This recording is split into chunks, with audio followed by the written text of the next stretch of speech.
FIFA world cup 2026-এ মোট 7টি ম্যাচের আয়োজক হিউস্টন।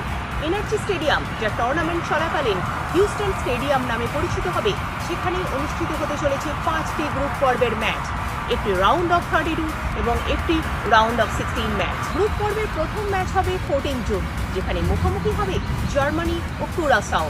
এরপর 17 জুন পর্তুগাল খেলবে DR কঙ্গোর বিরুদ্ধে। 20 জুন নেদারল্যান্ডসের প্রতিপক্ষ সুইডেন। 23 জুন আবার মাঠে নামবে পর্তুগাল, প্রতিপক্ষ উজবেকিস্তান। 27 জুন কাবো ভার্দে মুখোমুখি হবে সৌদি আরবের।